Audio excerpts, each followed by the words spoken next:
5, 4, 3, 2, 1. Start.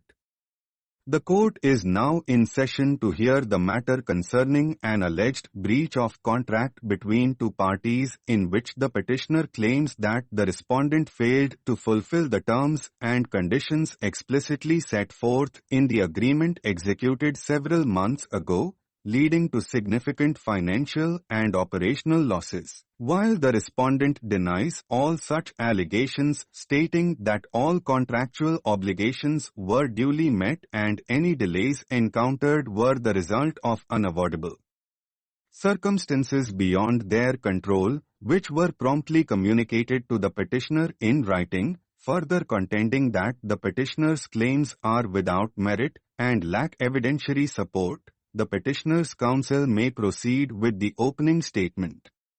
Thank you, Your Honor. This case clearly demonstrates the failure of the respondent to comply with critical deadlines established in the contract that resulted in substantial disruption to the petitioner's business operations and incurred additional costs, as evidenced by the testimonies of witnesses and documentary proof to be submitted during the trial. Furthermore, the respondent neglected to provide adequate notice or explanation for the delays and failed to offer any form of remedy or compensation, thereby breaching the fiduciary responsibility and trust inherent in the contractual relationship. The court acknowledges the submission and invites the respondent's counsel to present their opening remarks. Your Honor, the respondent asserts that all performance obligations were completed as required under the agreement and that the unforeseen supply chain challenges that caused minimal delays were beyond the respondent's control and were immediately reported to the petitioner, who acknowledged these circumstances verbally and through electronic correspondence. The respondent emphasizes that any claimed damages are speculative and unsubstantiated and that they acted in good faith to mitigate the impact of any disruptions. The court will now hear witness testimonies beginning with the petitioner's first witness, who is called to the stand and duly sworn. Please state your position and involvement in the matter for the record. I am the project manager responsible for overseeing the implementation and monitoring the compliance of the contract terms related to delivery schedules and quality standards, and I observed firsthand the repeated failures by the respondent to meet the deadlines, resulting in a cascading effect on subsequent phases of the project. Can you elaborate on the nature and extent of these failures? Certainly. The respondent delayed critical shipments by over a month, and their failure to communicate proactively left the petitioner unaware of the situation until significant delays had already occurred, which caused additional expenses related to storage, labor, and loss of client confidence. Were any communications from the respondent regarding the delays documented? Few emails and calls were recorded but lacked timely and adequate explanation to justify the breaches or propose alternatives. Counsel for the respondent, you may cross-examine the witness. Is it true that the respondent informed the petitioner within 3 days of the initial delay and that supply chain issues affected all parties in the industry at that time? While some notification was eventually received, the timing and content did not meet the professional standards expected and did not prevent the resulting damages. The court now calls the respondent's witness to the stand, who is sworn in accordingly. Please describe your role and perspective in this matter.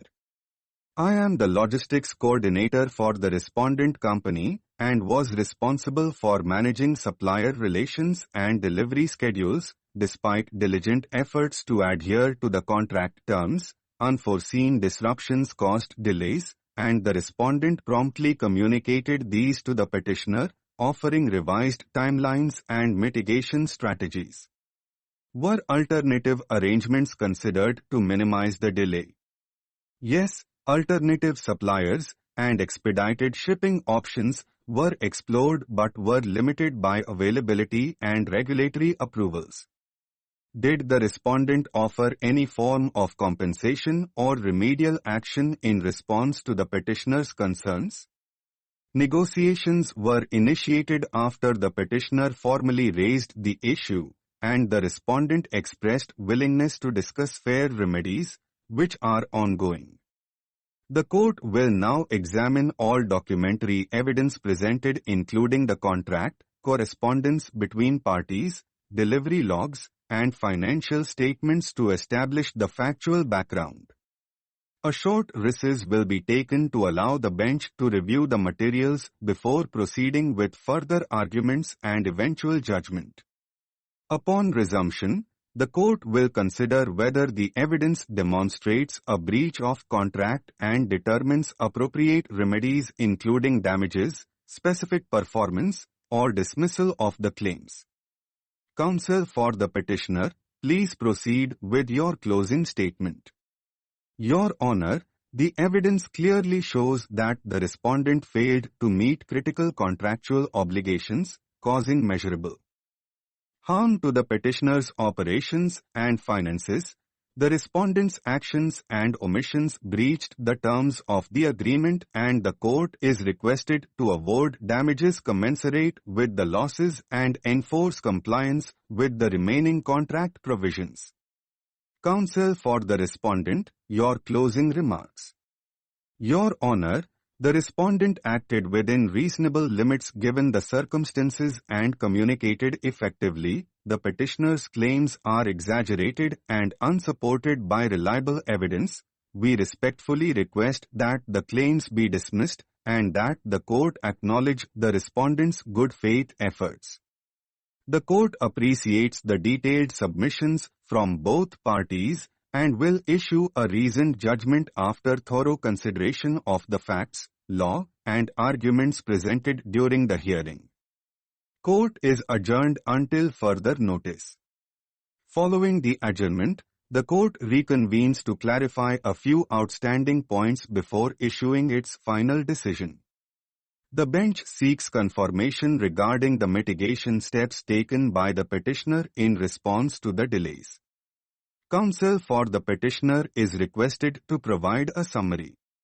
Your Honor, upon facing repeated delays, the petitioner made several attempts to contact alternative suppliers, adjusted internal timelines, and even engaged external consultants to assess the feasibility of proceeding without the respondent's deliverables. Despite these efforts, the resulting adjustments incurred further costs and extended the overall duration of the project, causing reputational harm in addition to financial losses.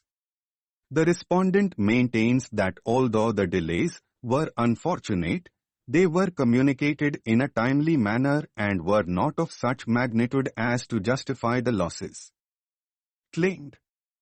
Stop.